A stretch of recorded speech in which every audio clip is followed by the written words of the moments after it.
office bearers, Dr. Gautam Saha, the President, Vice President, Dr. N.N. Rajgaru, Dr. T.S.S. Rao, Dr.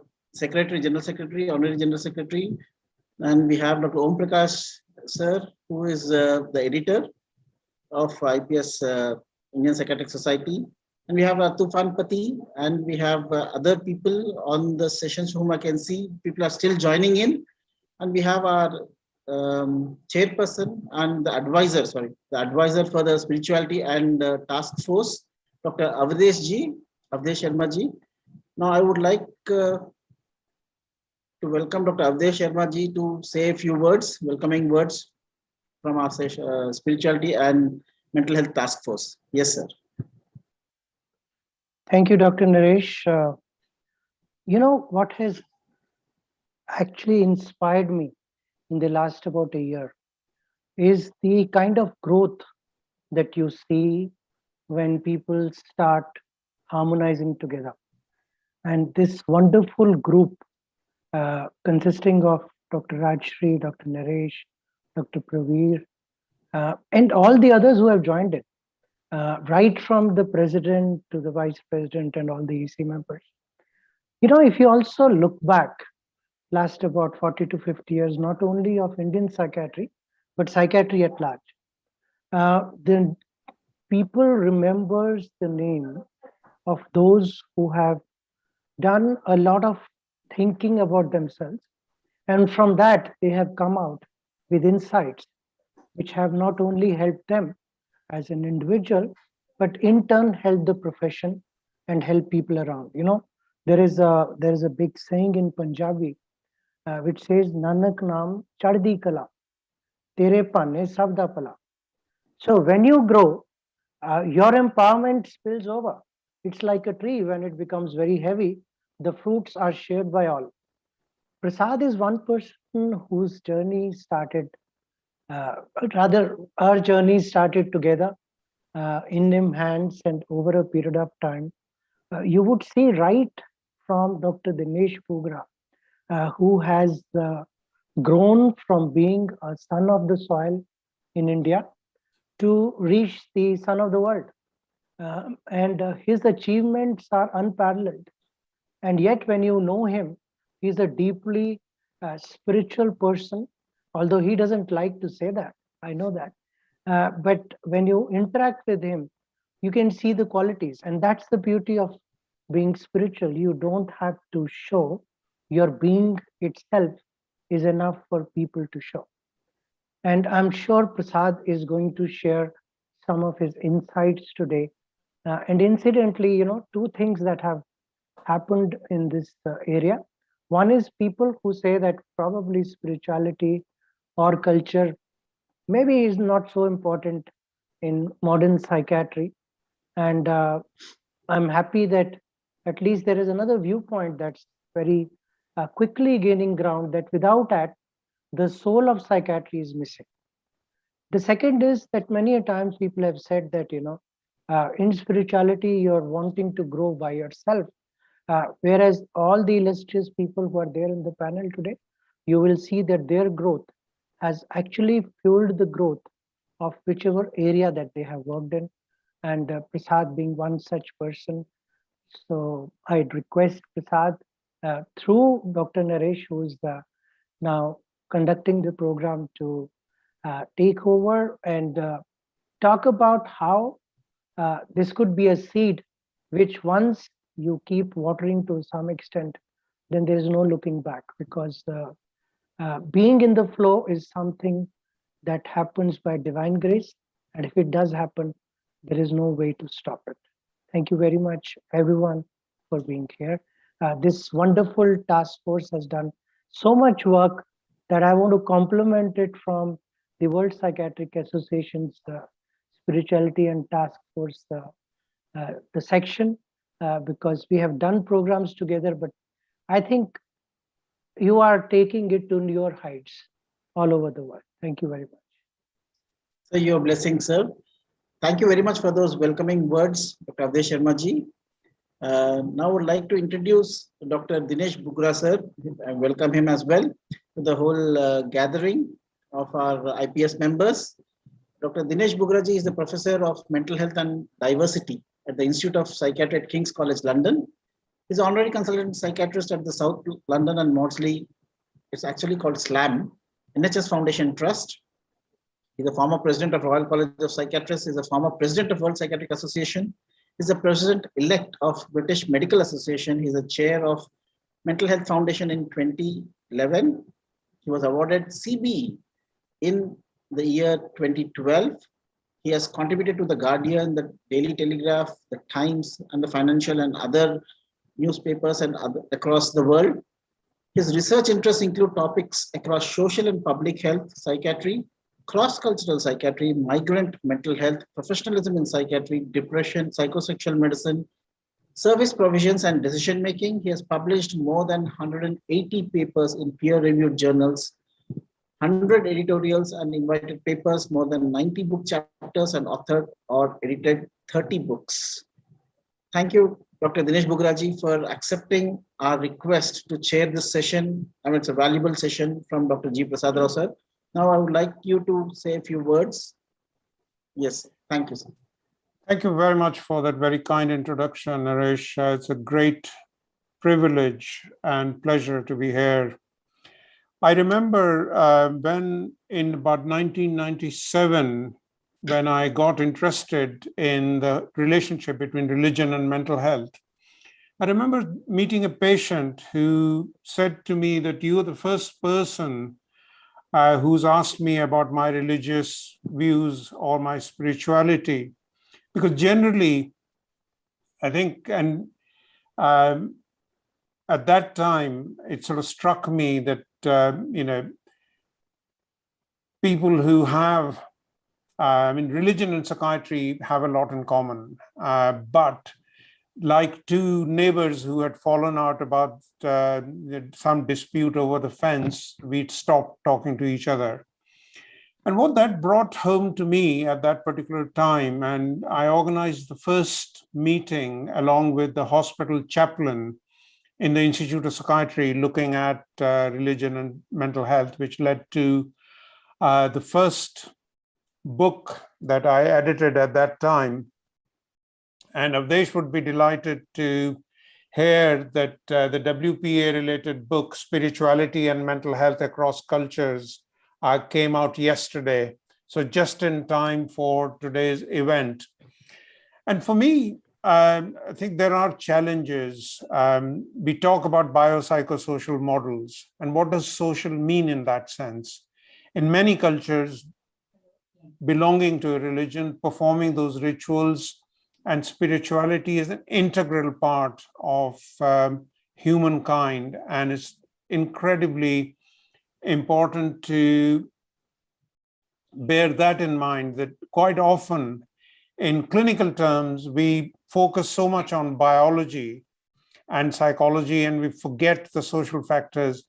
And in reality, if you ask a patient, what do they want from you?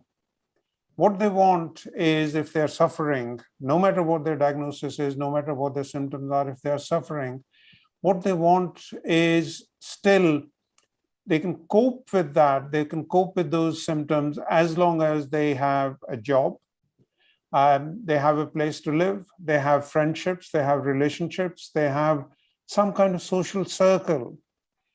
And quite often the tragedy in many parts of the world in psychiatry is that we focus very much on symptoms rather than human functioning. And if we go back to the model which puts the person at the center of what we do, and surrounded by the family and the carers, both formal and informal, and surrounded by culture and surrounded by societies and concentric rings, what that does is allows an individual to function as long as they have certain roles, responsibilities, and obligations. So I'm really delighted that under Avdesh's leadership, Indian Psychiatric Society and World Psychiatric Association are taking this agenda forward. And it's absolutely critical that we put the person at the core of what we do, making sure that their whether they are egocentric or sociocentric doesn't really matter. Whether they come from masculine culture or feminine culture doesn't really matter. But what matters is their spirituality, their thoughts, their values, be they religious, be they psychological, be they social. So we need to work with the patients and their carers and families to get them functioning well. And I think that should be the aim of psychiatry now and in the years to come. So once again, namaskar and welcome everyone to this session, and congratulations to Indian Psychiatric Society of Desh, Gautam, TSS Rao and others for putting this agenda forward. And it's a true privilege to join you to listen to Prasada Rao, because he's both a practicing clinician, but he's also somebody who has the vision of trying to take psychiatry forward. And during his presidency, and I don't need to tell you this, that the work that he did with destigmatization of mental illness, working with various individuals, has been truly outstanding. So I'm looking forward to hearing from you, Prasad. Thank you very much again for inviting me. Thank you. Thank you very much, Dr. Dinesh Bugraji, for those wonderful welcoming words. I mean, truly you said spirituality unites and religion differentiates. Spirituality opens up the horizons, widens the horizons. Thank you very much for those wonderful words. Now I would like to introduce our next chairperson, Dr. Brigadier MSVK Rajagaru. He is the past president of Indian Psychiatric Society from 2017 to 18, past president of SARC Psychiatric Federation from 2017 to 19. He is the president Association of Indian Industrial Psychiatry of India from 2019 to 21. He represented 16 zone representative and board member of World Psychiatric Association 2017 to 20. He is also the chairperson of the award subcommittee of Indian Psychiatric Society. Welcome, Dr. MSVK Rajagaru. Namaskaram. And I would like you to say a few welcoming words as well. Well, and introduce the speaker as well, sir. Okay, I hope you have the slide for the speaker, otherwise Yes, what I know of him. Well, after the thoughtful comments of Professor Bugra, I do not know how much I can add to that. But what I see about spirituality is it is a personal thing, whereas a religion, as we talked about, is something related to the community. Well, one can be spiritual through the medium of religion, or I do not know whether there is any bar for an atheist or agnotist or a pantheist or a polytheist to become spiritual. I think you can be spiritual through the medium of science also.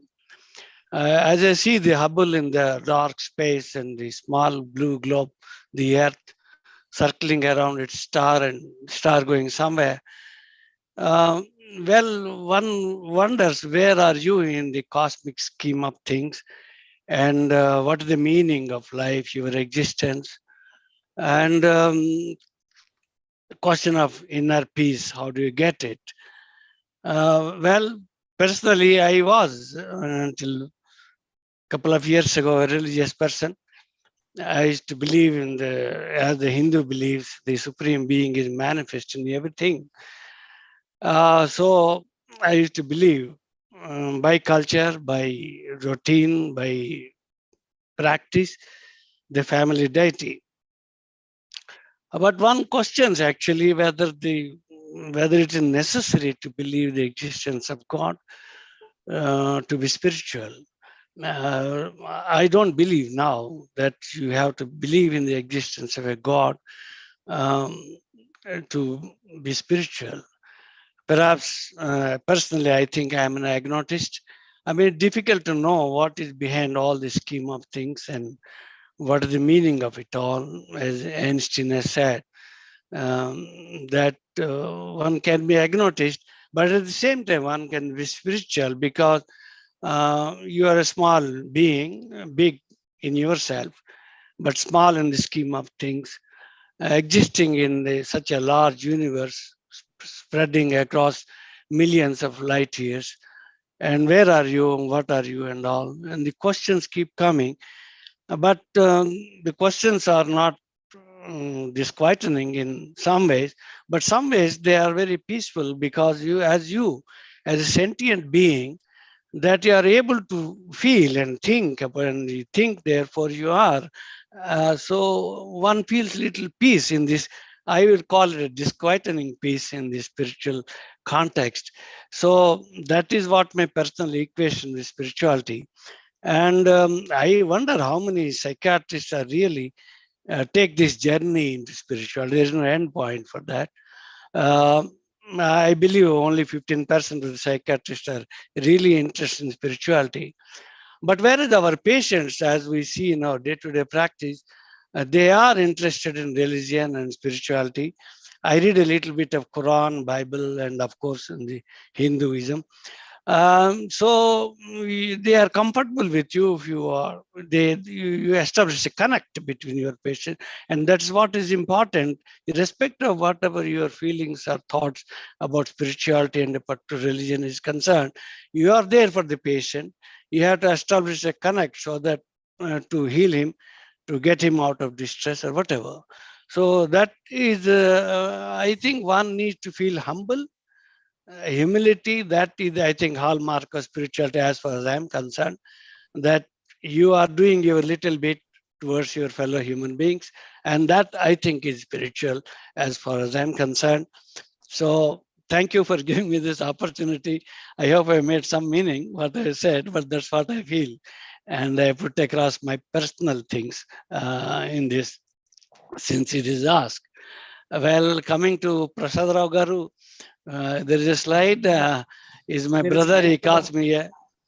He Yes. calls me elder brother.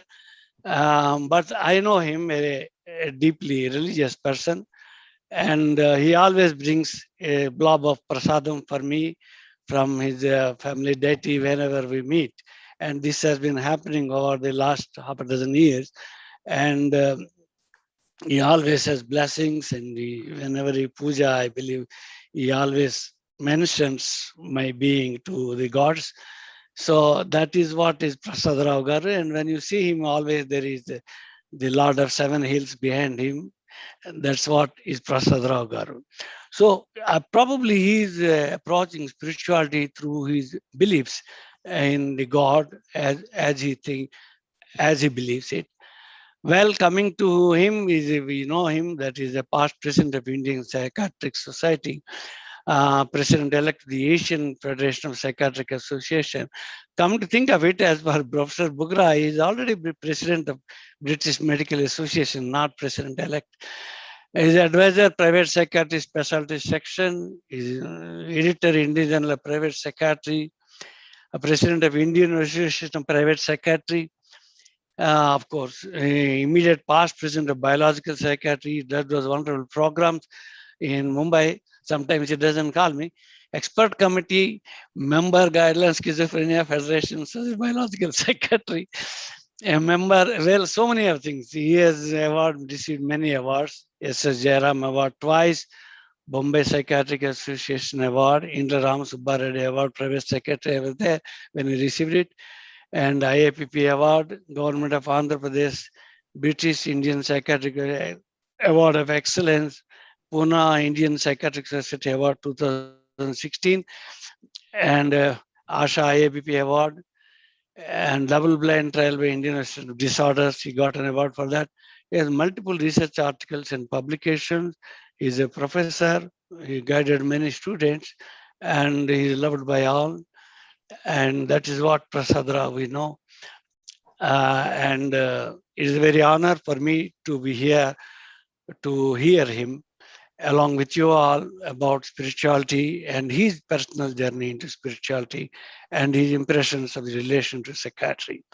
And it is also an honor for me to share along with Professor Bugra this thing. And thank you for inviting me to be sharing this session. Thank you. Thank you very much, Sir Dr. M.S.V.K. Rajgaru, for those wonderful words. Truly, you said that science unites, superstitions and taboos differentiates again. That's very great words. Now I would like to hand it over to the moderator, Dr. Rajesh Ray, to conduct the proceedings.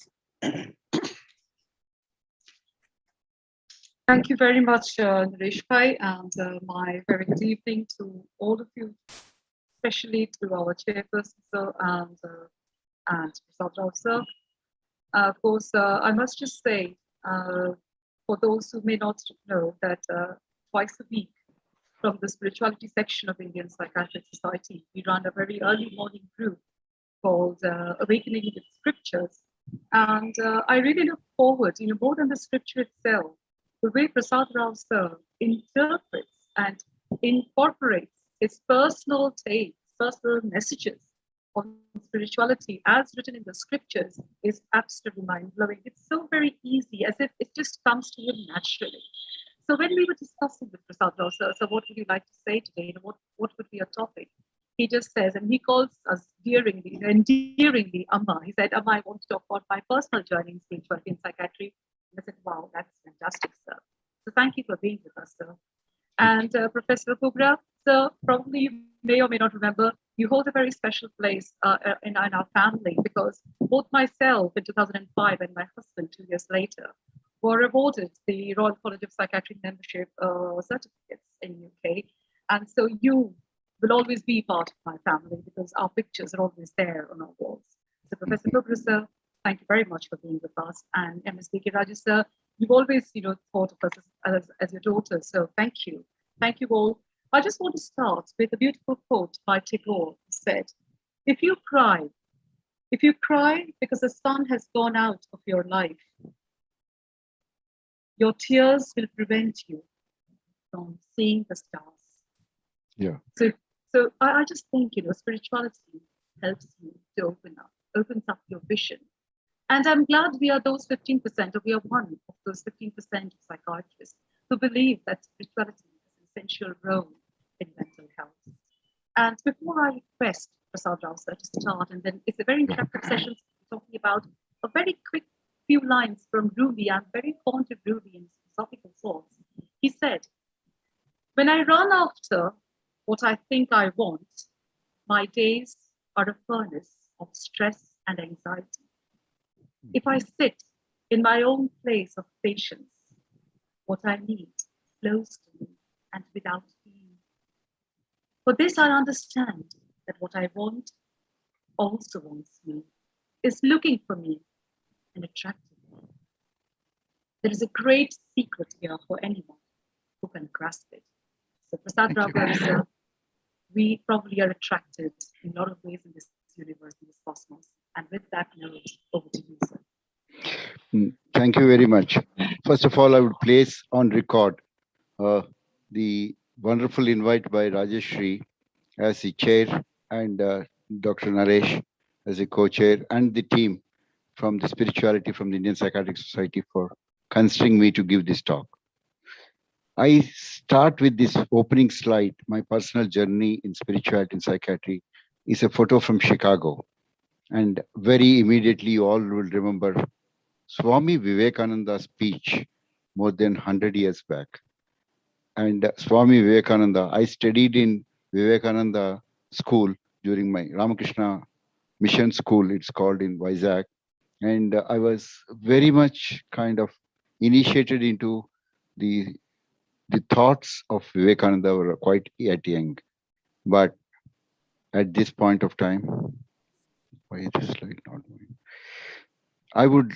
It's very magnanimous for Professor Dinesh Bogra to accept my invitation. Do you know, I'll tell a secret. He actually has planned a holiday today morning, that is London morning at 9:30 with, he said, long break. I just said, I need your blessings. If you can postpone, I'll be most happy. He said, just fine. Yeah, without batting an eye. Professor Dinesh Bograji, it is kind of a great honor of you chairing. For any person who is a world leader, who continues to be the world leader and lead the psychiatry. And I'm definitely attracted to Dinesh's writing way back in 81 to 90, when his early culture books and his own thoughts about the rituals definitely dawned. Namaste, sir, and Brigadier Rajgaru, whom I consider as elder brother. Thank you very much. My own spiritual learning curve I will try to cover in the next 20 minutes or so. The way I wish to go is to brief introduction of spirituality to begin, my own roots and journey of spirituality, and then a brief differentiation between spirituality and religion.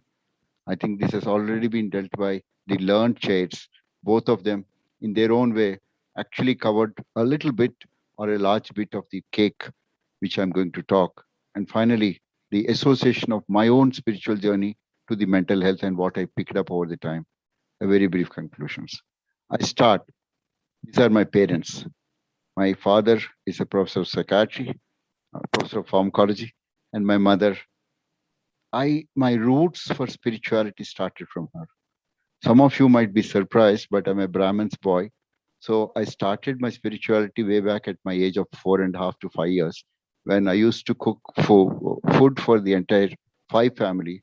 As you know, in our house, when my mother goes for the menses, she is not allowed to come to but she taught me the discipline. She taught me the prayers. She taught me the rituals. Thank you, my parents.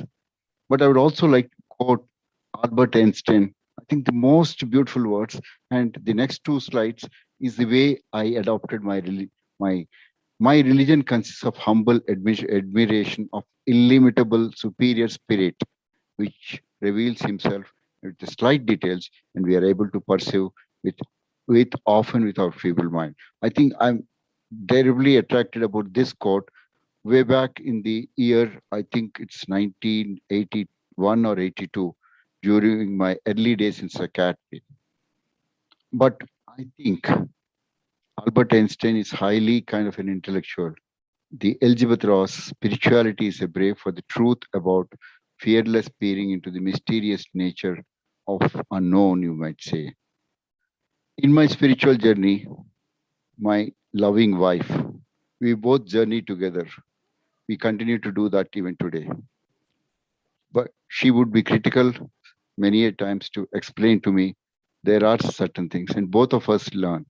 Thank you, my dear wife, Sri Ramani. I would also pay my salutations to my first guru in psychiatry, Professor N.V. Raman Rao from Guntur. He has trained a lot of psychiatrists, but he is one of the person who taught me the nuances, and you'll soon know why I'm saying this. And to other gurus, Professor Jit Avasti and Sandeep Grover, we had a journey together for the last 3 decades. And to all my gurus, thousands of them, I would like to specifically recollect 2 important people. Professor R.L. Kapoor, the late Professor R.L. Kapoor, during my he's one of my earliest teachers. During my time, he actually took 1 year off to go to Himalayas. And I had, I think, many interactions with him. And he taught me when I told him that I somehow practice rituals. He said that is one beautiful way to reach the Lord Almighty. And Avadesh Sharma, some of you would not know, from 96 onwards, we had been the spiritual, we were doing the spiritual seminar in the ANSIPs all 3 years. And then my own teachers. All this list of things I have gone through, which would teach me, but he is my real guru. He is the descendant of Madhvacharya, and Sachatma Tirtharu is my first guru, you can say. He taught me the Dvaita philosophy. What is spiritual? Spirituality is defined as that relating to the consisting of having to do with the nature of spirit. And the nature of spirit is intangible and immaterial. The English word spirit actually comes from the Latin word spiritus, meaning breathing. And the way that we breathe in and breathe out, the spiritual rhythm deals with the perceived, the eternal realities regarding man, the ultimate nature in contrast to what is temporal thing. Spirituality is a very broad concept. Each one of us probably, in essence, follow this. It's a broad concept with a room for many, many perspectives. In general, it includes, most importantly, connection, and it begins with ourselves. And it typically involves a search for a meaning of life. I would probably disagree with my elder brother, Brigadier MS Raju. when he says only 15%, I personally think only around 15% might not be so deeply involved, but every one of us would search for a meaning through their life, albeit in their own way. As such, it is a universal human experience, something that touches everyone who is listening this. Of course, I would also very subtly try to differentiate the religion. And religion is organized systems of beliefs, practices, rituals, and the symbols, as opposed to spirit, which is a search of connection with the sacred or transcendent, God, higher power, or ultimate truth and reality. The differences between spirituality and religion, if you can see in this beautiful uh, slide, religion is a community focused, it's an observable, measurable objectives, it has a formal orthodox methods, whatever religion you see in the world, they have this. There are usually a good and evil doctrines. Authority is directed, and religious practices, be it Gita, Bible, Quran, Tara, attending church, temples, etc., is all. Whereas when it comes to spirituality, as I just said, it's an individualistic focused, less visible, less measurable, and highly subjective. And in a way, as you can see in this, there is always a kind of intervening area which is mixed both by religion and spirituality. With this background, I would just go, each religion looks for God as a higher power, a force, mystery, and transcendent, and it can be described in many, many forms. The ways by which an individual finds meaning, and it's nothing different for me as I searched over the, I would say my spiritual journey started at a very young age, thankfully with my Orthodox family going around. And spirituality is therefore, whatever I'm going to talk in the next 5 minutes, it's about my own journey in a very brief fashion, of course. Spirituality is therefore an individual's experience and relationship with a fundamental, non-material aspect of the universe that may be referred in many ways. In fact, as I grew up in my second decade and third decade, we had a wonderful conference in IMHANS about consciousness, in which Sudarshan, Professor Sudarshan, one of the top world scientists in quantum physics, has given this, and I still carry this quote. It reminds quantum physics, psychiatry, and spirituality. As you see in my presentation, my spirituality has really tied my psychiatry learnings and my way I practice. But quantum physics, if we can only predict the nature of the religion, course, spirituality course, based on statistical inference, can statistical inference replace judgment in the name of objectivity? More recently, in 2017, Nasser Gami, the authority on the bipolar disorders, has actually put it in a very simple way. He said spirituality can be read with quantum physics as human brain. Simply psychoanalysis and biological reduction has failed us already for more than 7 decades. Human brain is much more complex and neural network may be related in relation to quantums. Having said this, I think the spirituality, the way I evolved is something like this. Human environment which spiritual development occurs. We search for answers from birth to today, and as we go to understand the meaning of life, the meaning of death, what is pain, nature, understanding love and experiences, shapes, we keep searching for the meaning, and finally, we keep evolving a concrete concept as we, mind you, it changes even at the age of 70 years. My own spiritual journey. It started with a great confusion to begin, like most of you. The basic questions in my first decade is something like, who am I? Who is God? Remembering gender neutral. It's not he, it can be any. My mother and father about these questions. And they used to say, you will understand as you grow up.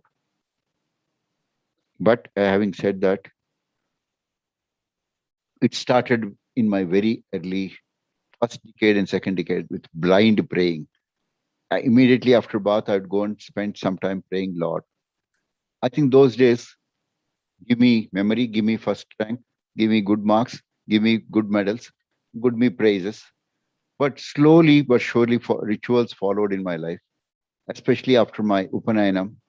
Gayatri Mantra has been a ritual which I have been practicing for the time. The special significance of all cultural significance. I used to visit church uh, 2 times, of course, to get in. But then I did found that the praying is more or less same. The meaning of the prayers are more or less same.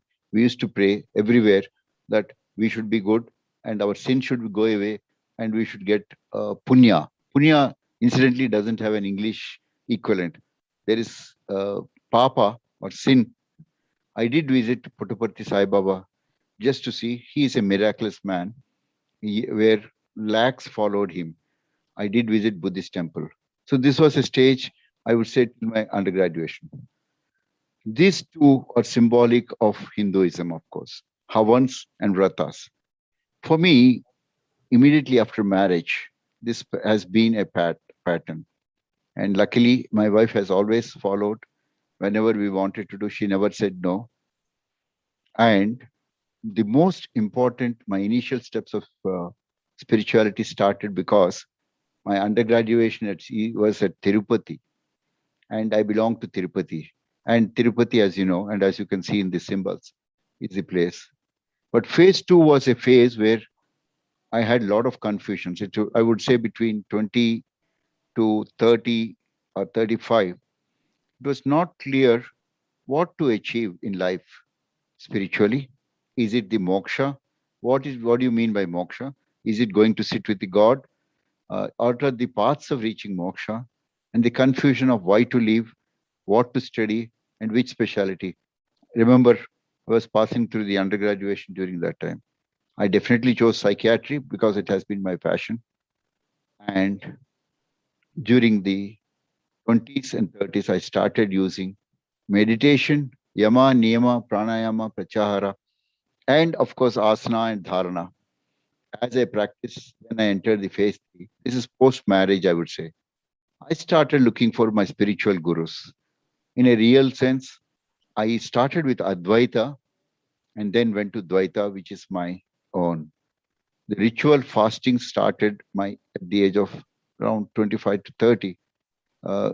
It used to be one day, and then everyone would have heard about Ekadasa, fasting, ritualistic Havans Homa, Grahan rituals and Ekadasi Vrats, and finally Chaturmasya Vrat, that 4 months we follow a strict discipline of eating something and not eating something. And in my phase 3, that is between 35 to the current period, me and my wife would have visited all the pilgrimage centers, each lost. And Professor M.A.M. Khan, some of you are aware, I worked with him for 3 years, and during working with him, I picked it up to do. He just said, Roja doing is not easily possible, Prasada Rao Garu. So to this time, to this day, for the last 2.5, 3 decades, I do Rosa fasting, depends 3 or 4 days. And my experience in Kashmir Masjid is something which I need. Again, between 25 and 30, Professor Venkabrao has written in Indian Journal of Psychiatry about Bhagavad Gita. I heard one of his lecture on Bhagavad Gita and psychotherapy. My own readings and learning of Bhagavad Gita did shape. Today, for example, in the journey of spirituality, I'm still searching. I still do a lot of things. The further search and spiritual experience, 1 or 2. For me, lot of experiences, especially staying at Tirupati, Tirumala, is something which I can't describe in about 5 minutes. Things used to happen like that for somebody, like they come and pray, and by the time they reach home, there's a good news. These kind of things happen hundreds of times, that I believe that that's a quite routine for every one of us. Spirituality and lot of ecstasy moments during the last 2 decades, especially working with my guru. And I learned quite a lot from my guru. I hope Avadesh is there. We are in our journey. Today, my understanding of moksha is different. It's no longer. I have read the Ashtadasa Puranas, some of them at least, and my search continues in the spiritual journey. The most important thing happened in the last 1.5 years, thanks to pandemic, is Rajesh Ray, Naresh Vadlamani, and our group. every Wednesday and Friday we meet at 6 o'clock to 7, where we read the spiritual and then interpret in our own way, of course, through the gurus. Our connections really stimulated my further spirituality. Then, in the last 5 to 7 minutes of my presentation, I would like to go what actually my own spirituality affected the mental health. I strongly believe and I practiced, especially with all the religions. 40 to 50% of my patients are Muslim patients. They see my tilak, sindoor, all these things, but they appreciate saying that I'm a ritualistic person. So spirituality as a resource for finding meaning and hope in suffering is not necessarily in illness, but also in the positive mental health. Does spirituality help in mental health? I'm very positive. In fact, practicing any kind of rituals lowers the negative emotion, lowers the depression, lowers the anxiety. It increases the level of self-esteem.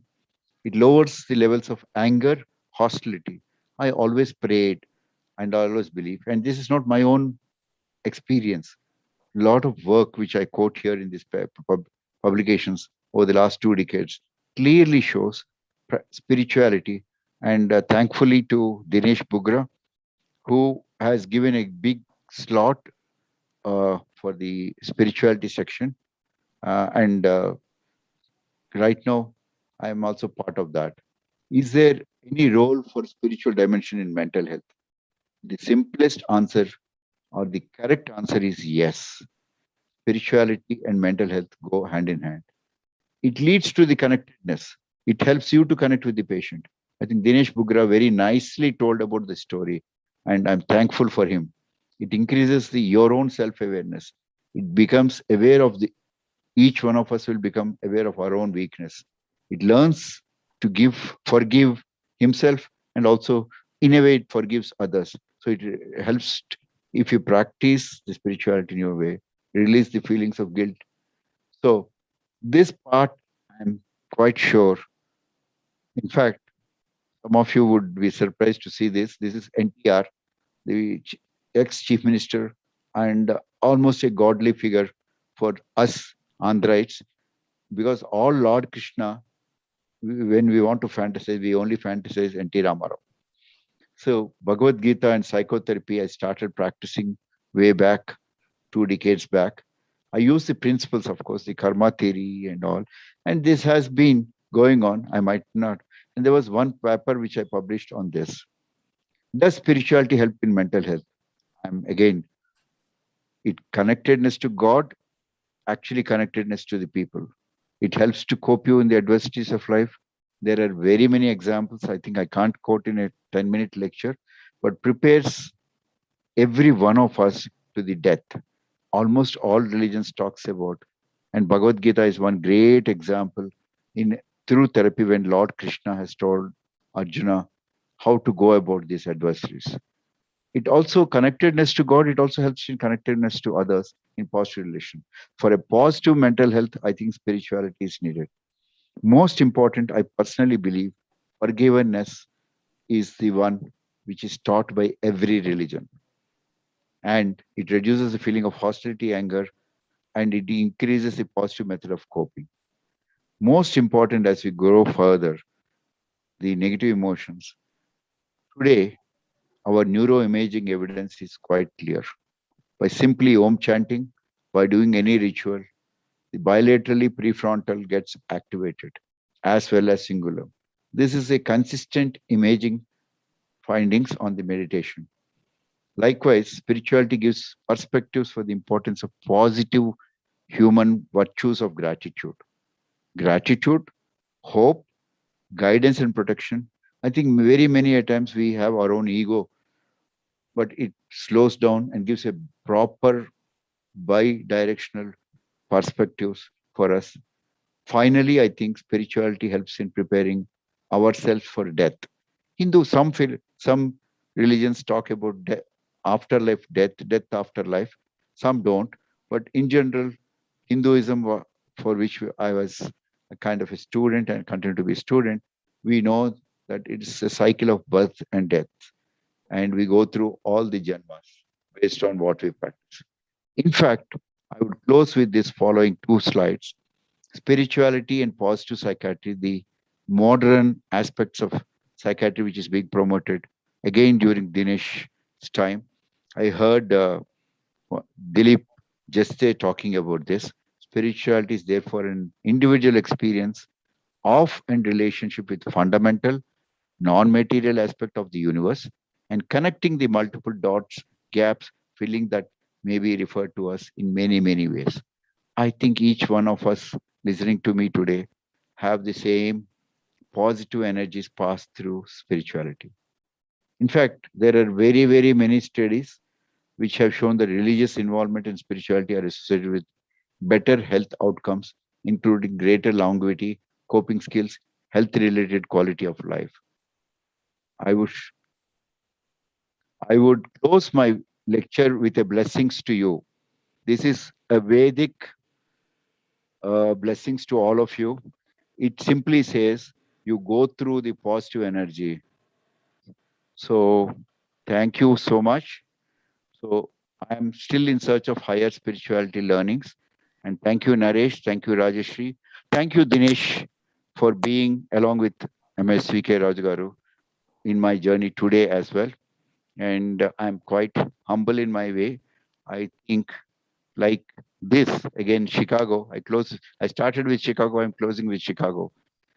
Again, where Vivekananda has told the whole world about Hinduism, our Hinduism. Thanks for the patient listening. Thank you, dear friends. Thank you. Thank you very much, sir. What a wonderful occasion for us to listen to a mix of your personal experiences alongside the real world scientific things. Of course, I'll be requesting the chairperson for their comments, but before I do that, there are 3 things that struck me in your talk this evening, sir. The first one. Actually, your voice is a bit breaking off. Okay, sorry, yeah. So the first thing that struck me is, what I want to take, there are 3 points which I thought. One was, so you quoted as a way of spirituality, very real life experiences, like one of your slides mentioned, even hiking. And, we want to take this to people that, spirituality is not just about sitting and chanting. Spirituality is not just about reading higher books. It is not just about going to the Himalayas or the mountaintops. It is about experiencing it in your day-to-day life. So whether you're painting, whether you're singing, whether you're dancing, whether you're hiking, it's a connectedness with you and with the outside world and the whole universe, the cosmos, in a way.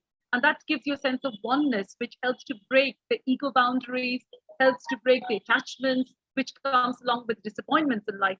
So it's a very real life example. And I think for patients, when we talk about mental health promotion, this is a very useful technique to talk, and which I've experienced in my personal life as well, so as you know. And the second thing is, of course, sometimes, spirituality is a science. Whether it comes with the Vedic science or whether it's the modern quantum physics science, it is still a science. And you've mentioned both quantum physics, you mentioned Einstein's sort of quotes on spirituality, and the recent neuroimaging studies. And there's a bit of sadness in me, and of course with most of us, that we should be learning this more during our medical graduate days. It should be built into our medical school curriculum, concepts of spirituality in our postgraduate and undergraduate studies. So probably if we look at it and focus it in a way of more scientific evidence, it'll be more acceptable, more palatable, more reachable to sort of the medical students. And the third thing is, adversity is always a way to open up doors for us. Of course, this pandemic was an adverse situation which opened up our own the awakening group. And similarly, a lot of people, when they have adverse situations in life, they resort to spirituality. But whatever, somehow it feels to me that adversity opens up a new gateway to this magnificent world. So a very interesting talk, sir. So we'll spend some time, and may I request audience to start forwarding their questions. And I know some questions have come. But before that, may I request our chairpersons for their kind comments for Dr. Prasad Rao's lecture this evening. Over to you, Bugra sir and Speaker Rajesh sir. Thanks very much, Rajshri. Thank you, Prasad Rao, for absolutely fabulous talk. fabulous not in the sense that it's all made up, but fabulous in terms of thought-provoking and very, very personal journey. And I think these are the things, it's the sign of a true psychiatrist that you have to understand yourself first before you can understand others around you and try and make sense of their experiences through the lens of your own experience. And I think that's absolutely vital. And one of the things that sort of strikes me is that, if we look at both religion and spirituality in particular, it's about self-awareness. It's about understanding who we are, what we are about, what that means. And part of the challenge, I suppose, in clinical settings is, am I doing the right thing for this person? And that's the question which comes back to one's own strengths and weaknesses. And it's very easy to write a prescription and say, go away, stop bothering me. And if you have side effects, that's your problem, nothing to do with me. It's very easy to ignore that. But if you are going to be a good clinician, a person, it's absolutely vital that you understand what the person sitting in front of you is going through, what their families are going through, what their carers are going through. And one of the big challenges I'd learned quite early in my research time was that in many countries, and we did a fair bit of work in Trinidad and in Jamaica and in Barbados, where because of the resource issues, quite often people will go to religious healers and religious leaders to understand what they're experiencing. And we need to get out of our comfort zones. We need to reach out to the community leaders, be they religious leaders, be they teachers, be they community leaders, to try and make sense of people's experiences and understanding. And as you make it very clear in your presentation, Prasad, that religion is about community and spirituality is about individual. And I think that's very spot on, but we need to integrate the two in a way that we can work with the community, help them understand what a person with mental illness is going through, what their needs are, and how do we bring that together in a truly multidisciplinary way, bringing spiritual aspects, bringing religious aspects, and bringing that individuality, and not in an egocentric way, but in a what does it mean? And again, over the years, I mean, there's been constant debate between religion and psychiatry, and the things that priests used to do in this country. You went for your Sunday sermon, you went to the church, you met with the community, you heard the sermon. Part of it was sort of, cognitive rearrangement of your thoughts. In the same way that, Gita is, I think Gita is the first cognitive behavior therapy manual. Yeah. And what it also does is highlight the insignificance of the individual, that you're only one of many. And I mean, it's really fascinating. But one of the challenges that I face, that, there is a danger if we go down this route too much, we might be instilling fatalism in our patients. Yeah. So my question to you, when you get around to answering them, how do we stop that? How do we make sure that people understand that, yes, there are things that are out of my control. I know that, but there are things that I can control. So as the Bible says that, you can change things that you should change things that you can change, and you should not try to change things that you can't change. So part of that kind of cognitive model needs to be developed further. So let me hand over to Brigadier Raju first, and then you can take those comments and come back, Prasada. Once again, thank you and congratulations for a truly wonderful talk. Thank you. Well, I must congratulate Professor Prasada Garu for such a beautiful exposition of spirituality from his point of view. Like he disagreed with me, I might be disagreeing in certain aspects. Never. Yeah, I mean, it is a character of us Indians. We question unless you question. I think. Remember argumentative Indian. Yes. Yeah. There you So, go.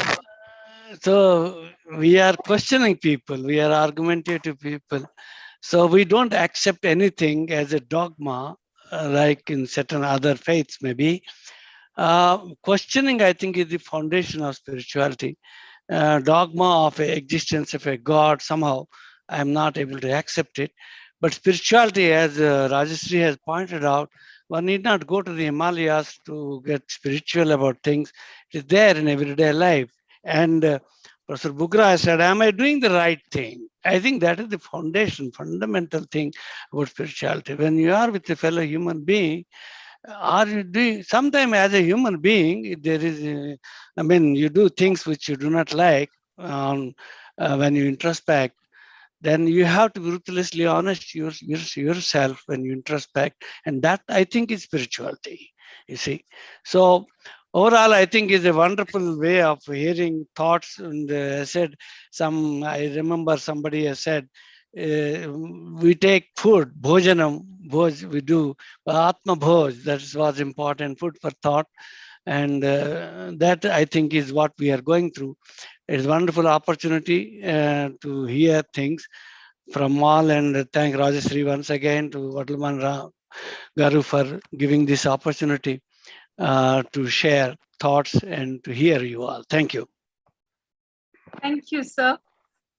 I realized Dr. Rajesh Sharma would have to got a personal commitment, but sir has a comment. So may I invite Dr. Sharma, sir, to put your comment, the one that you've already sort of mentioned in the chat box, and maybe have us talk a little bit before as well. So over to you, Dr. Sharma.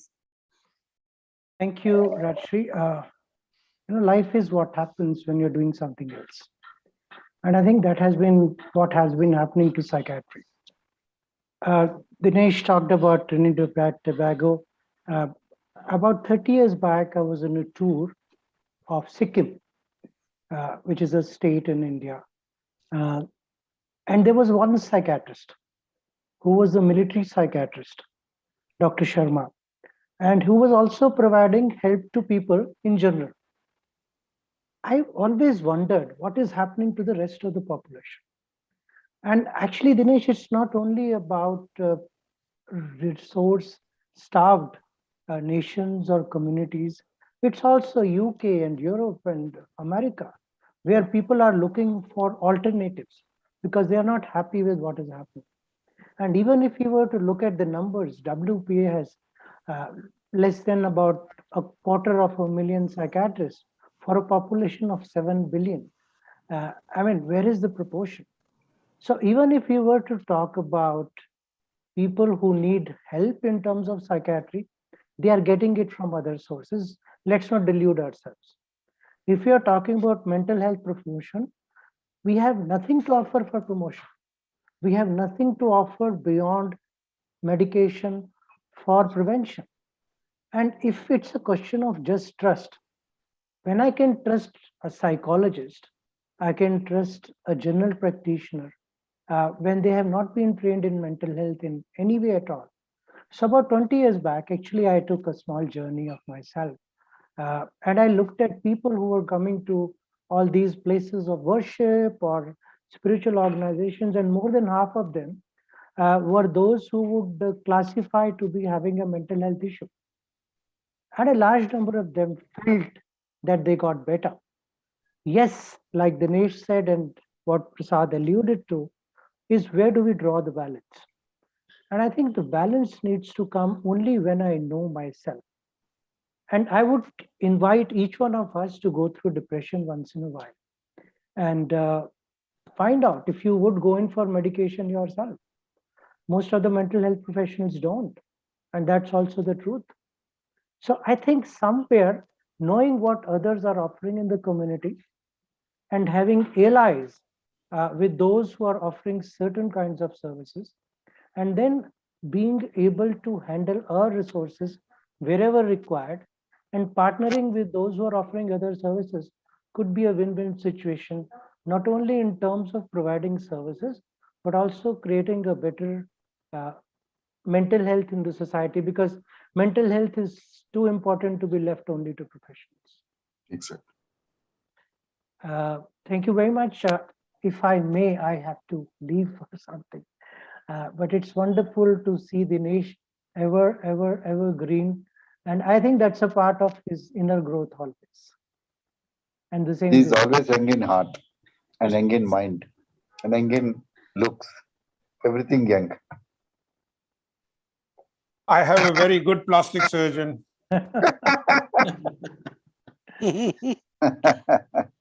No, you look good. Yeah. Thank you, Dinesh. Thank you, sir.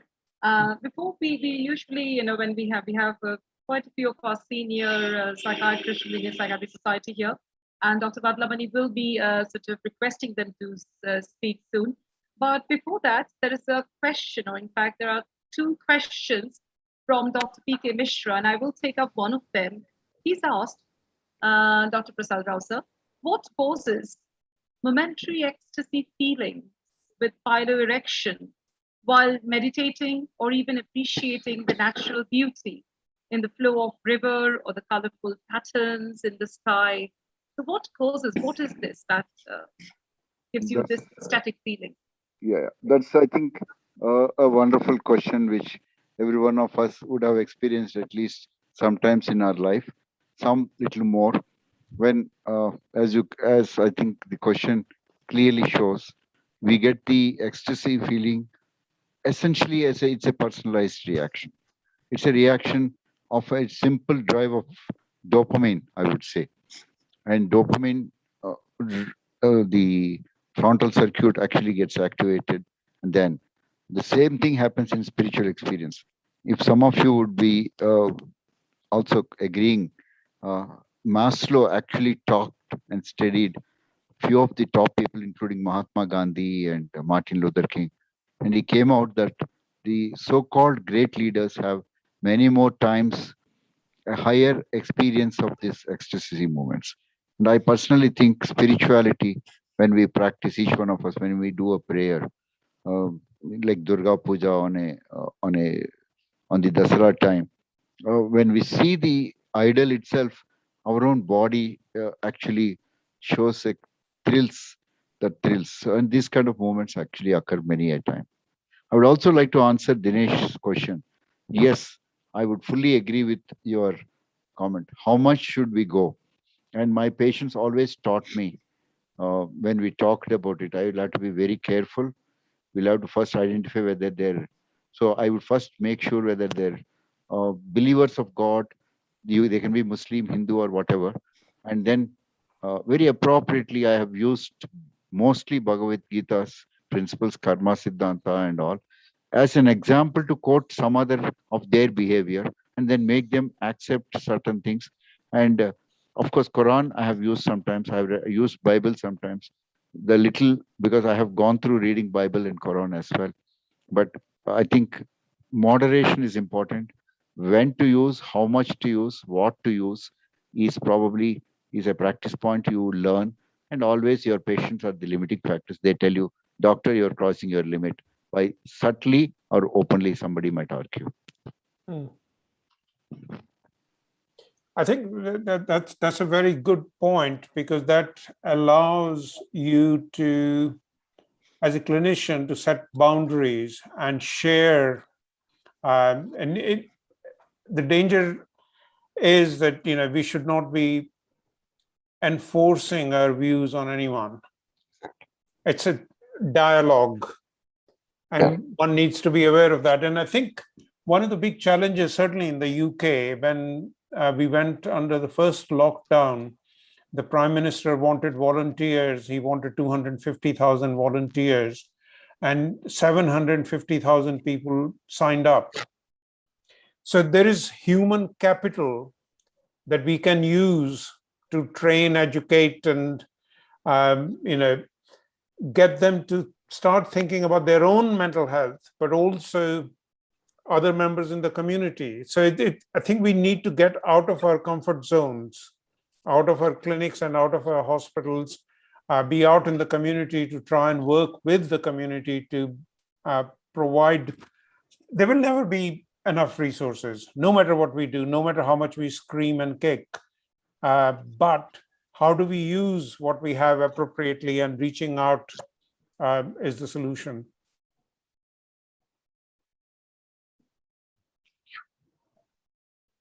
Thank you, sir. Prasad Rao, sir. Yeah. If you're okay, we'll just take one more question before we request maybe Gautam Das and O.P. Singh sir and Tupanpuri sir to talk. So there's just one question which has come from the audience. Can spiritual following of a ritual ease the condition of patients in psychosomatic illnesses, especially in chronic scaly dermatosis? So can spirituality help to ease the psychosomatic illnesses format? In a way, it is a CBT. In a way, it is a CBT because the cognitive element, the cognitions within the obsessions, cognition within the thoughts of somatizations have to be kind of unlearned and a new behavior, and it does help. In my part, most of our depressive patients have somatization as a predominant symptoms, headaches, backaches, and all. Spirituality practice, and I do a very simple techniques, and I try to remove the kind of religiosity behind, and I would just say follow the ritual based on the religion, and I'm sure this has been a kind of a positive response in most. At least there is no negative side effects as we observe many a times. But the basic problem with our patients is they need to practice it for a long time. They need to make it a habit. So convert the ritual into a habit, and then it helps. Yes, sir. If there are no more questions or comments from the audience or from our chairpersons, then I will hand this back to Dr. Vadlamani, who would take the further proceedings for this evening. Over to you, Naresh Bhai. Thank you. Thank you, Dr. Rajesh Ray, Dr. Prasada Garu, MS.V.K. Rajgaru, Dr. Dinesh Bugra, for your valuable comments and listening. Now I would like to invite the office bearer, our president, Dr. Gautam Saha, to say a couple of few words about the session. Yes, Dada. Sir, please unmute. You have to unmute. Dr. Gautam. We have to unmute, sir, I think. Thank you so much, Naresh Bhai and Rajesh Ray, and all of you, because organizing such an excellent program, and definitely to listen Dr. Prasad Rao Dada is amazing, especially this topic here, superb. What I want to tell that spirituality, religion is a part of spirituality. I think spirituality is a vast thing. And I have if you ask somebody, I cannot remember anybody like Prasad Rao who is balancing between this spirituality and practicality of the life. At the extreme level of, he is religious, he is following the rituals. Otherwise, when he come to his clinic, he see patient, when he do his organization, he has done his best and maintaining the relationship with the friends, juniors, seniors, absolutely fantastic. And if we see the following the rituals like doing home, yoga, early morning, evening, and pujas, everything with madam. Not only credit goes to ma'am also. Both of them are fantastic. So it is not that is telling something or giving some lecture on it. He is doing it by his own life. So what I am telling, we should learn this from him. What to do, we should seriously consider. And his lecture itself, he said, and I also believe that whatever he started his lecture from Vivekananda's quote, I also believe that Jive Seva, Prem Seva, I mean, we have to do for the people, then that does, and Boirabhu Sadhane Mukti in Bengali, I don't know whether you understand or not, that Well- it should not be restricted to your temple. It should come out from your temple. Yes, charity begins at home. That does not mean you restricted at your home. It begins and it should come out from on home and you will serve the people. Thank you, Dada, for illuminating us and so fantastic lecture. And my regards to today's chairperson, Dr. Bhugra. He is the born leader. He's the leader of the psychiatry. I have listened so many lectures on leadership in psychiatry and overall generalized leadership. Is fantastic. And another chairperson, my elder Dada, Dr. M.S.V.K. Raju. In fact, I am very glad that my two presidents during my general secretary tenure, Dr. Prasada Rao, Dada, and Dr. M.S.V.K. Raja, Dada, both are today's chairperson. And really, I learned lots of things from them. And also, I'm sure that I'll be learning also in future from them. Thank you so much. Thank you, Rajesh Ray, and all Naresh Bhai and all the committee members for organizing such an excellent program and always be active and dynamic like this. Thank you, sir. Thank you, Dr. Gautam Da. That was very effusive praise of Dr. Prasada Garu, our speaker today. I mean, you have rightly pointed out, spirituality has various dimensions, the physical dimension, the mental health dimension, the social health dimension, and the religious dimension as well. And Dr. Prasada Garu has completely mixed all this and he has amalgamated all these dimensions, and then he's the practical example of what he's doing it on a daily basis. Now I would like to invite Dr. N.N. Raju Garu, the Vice President, to say a few words. Dr. N.N. Raju Garu is there? OP Singh sir is there. Where is the other Raju? Yes, he's the OP Singh other. sir is there. Topanpati sir is there. Yeah. Dr. T.S.S. Rao Garu. Dr. Om Prakash, sir, the editor. Right.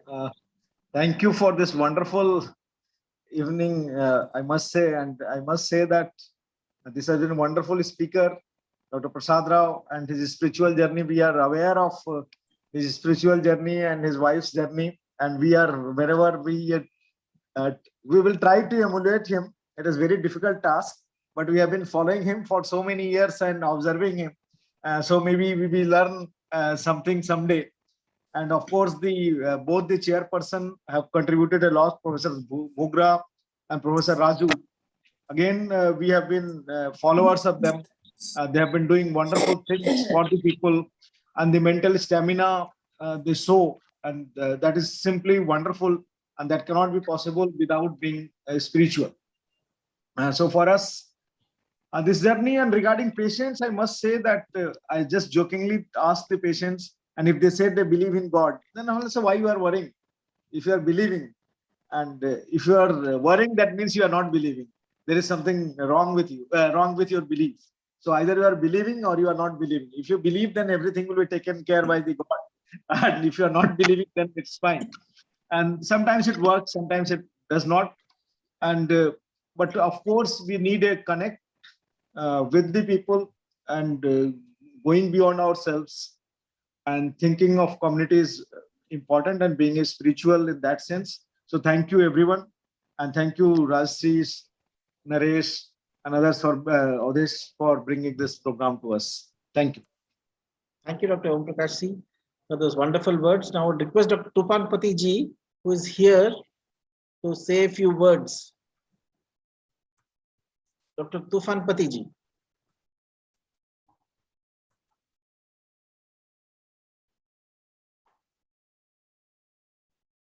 Thank you, Naresh. Yes. Thank you very much. It has been a valuable experience, a grand experience, erudite lecture by Dr. Prasad Rao, and the presence of doyens of international psychiatry, Dr. Bhugra, Dr. M.S.P.K. Raju, and under the advisory guidance of Abdesh, and your presence, Naresh, and Rajashri's dedication and leadership. It has continually a wonderful experience, both the Sunday and Wednesday meetings, as well as all the Friday awakenings. As I understand, as I believe, strongly believe, even before I came to psychiatrist, the spirituality is a vast domain, encompasses everything. Physical health, mental health, all we see around, all we feel around through any senses. It's a vast domain. And ultimately, it is a matter of realization, which goes past understanding. And when the realization comes within, it is reflected in all actions. And that empathy is there within everybody. Everybody is inherently spiritual, maybe atheist, but everybody is inherently spiritual. And these experiences are highly enriching. And lastly, I sincerely appreciate the erudite lecture by my dear friend Prasad. Prasad, thank you very much. And I would like to record my thanks for Dr. Fugra, whose writings and whose involvement inspires me. I have got his book on film with me. And Dr. M.S.B.K. Raju, who is a inspiration and guide for me from the day I have known him. Thanks, everybody. Thank you. Thank you, Dr. Tufan Patiji, for those wonderful words again. Yes, Dr. Prasada has rightly said that spirituality and, say, science, they both unite. But spirituality is a journey inside and science is a journey outside. And spirituality is subjective and science is objective. Right, those very words. Now I would request anyone who wants to say a few words. I would invite the audience. Kindly unmute and just let me know.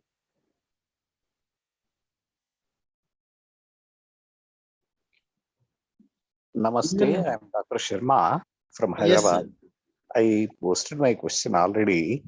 Why Dr. Prasad, my close friend, has converted from Dvaita to Advaita, or no, Advaita to Dvaita. That is quite interesting to me. I wanted to know. Yeah, I didn't, I started, Sharma, I think that's a very loaded question we need, but I think I would simply say when I started my journey in spirituality at whatever age when I got, it was Advaita, which was a predominant thought in me. Aham Brahmosmi. And remember, I used to go to temples and Kanchi Paramacharya was my Lord. But as my enunciation into the Dvaita philosophy, I need to follow. But my explanation of Dvaita is very simple. You are Atma and there is a Paramatma and you are going to reach from Atma to Paramatma. And that's what Dvaita is. Otherwise, there are, the same thing is explained in a slightly different dimension by Dvaita and Advaita. And I think between Dvaita and Advaita, there are differences, but there are seminally there sameness within their theorization. But I think just all rivers reach the Samundar. All rivers reach Samudram Pratigachati. So all the spirituality, all your prayers reach to the great Lord Paramatma. It was a great answer, Dr. Prasad Rao Garu. I hope so. If you say that there is a journey, then that is Dvaita. If you say there is no journey, that is Advaita. Advaita. Exactly. I think that's a very good explanation. Right. Thank you, sir. Thank you very much for those words. Anyone else wants to say, or we'll try to ask Dr. Praveer to say a vote of thanks and conclude the session. Yes, Dr. Praveer. Once more, Dinesh, Yes, Dr. Prasad. you'll have a great holiday. You'll have a great holiday. Right. Thank you. Yes, Dr. Praveer, you can start. Yeah, it's so wonderful. In fact, in last 3 weeks, three meeting, it has been so wonderful to have the international chairperson speaking on spirituality, and in fact they are stamping that every mental health professional, though practicing in India or abroad, they should have the spirituality offering to their patient. And in fact, today it has been wonderfully told with emphasis by Bugra sir, as well as Dr. M.V.S.K. Raju about this. And there is nothing more to say about the initiation of the meeting by our mentor and advisor, Dr. Avdesh Sharma sir. So I'm very thankful on the behalf of the Spirituality and Mental Health Task Force, for all the chairperson and our advisor for their immense contribution. And as it goes about Rajesh Ray Didi, she is been working and she has been inspiring all of us. And in fact, she is, God knows, the spirituality and the energy is something infectious, and we too are getting what I would say inspired by her, and so is Naresh Bhai. So in fact, I thank all of the audience for making it so contributory as well as so learning. It is a learning experience. So with this Spirituality and Mental Health Task Force, once again is in-depth thankful to IPS President Dr. Gautam Saha sir and his team for giving us this platform to express as well as to maintain, there is a renaissance of the spirituality in the mental health field, which is occurring, and it should now go with full force. So I'm thankful on the behalf of Spirituality and Mental Health Task Force to give us, for giving us this platform. Thank you. And over to you, Naresh Bhai. Thank you, Dr. Praveer, for those wonderful words, for a vote of thanks. Now, I would request Dr. Rajesh Ray to conclude the session. Thank you, and heartfelt thanks to SIPTA Impulse for being the digital sponsor for this event. And of course, Dr. Varadkar, Praveer Bhai, a very sincere thanks to you from the core of our hearts for being a sort of a partner in crime. The three of us, we make a lovely trio with Avdesh Sharma. We try to sneak, he's like his teacher for us. So the three of us, we get along like siblings. And so it's a fantastic team. And Professor Bhugra sir, Dr. Brigadier Rajesh sir, Dr. Prasada Rao sir, Gautam da, Opida, the Panpati sir, and all our seniors. Namaskar and a very good evening and a good afternoon to all of you. Thank you. Stay well, stay blessed, and please share the link which we will be posting. Spread the word of spirituality around and how essential it is. Just aside antipsychotics and antidepressants, we need this dose of a spiritual medicine as well in our lives. Take care. Good night. Stay safe. Thank you. Thank you, everyone. Thank you. Thank you. Thanks very much. Thank you. All the Bye-bye. best. Bye, sir. Have a Thank you, safe sir. trip. Thank Have you, a sir. lovely holiday, sir.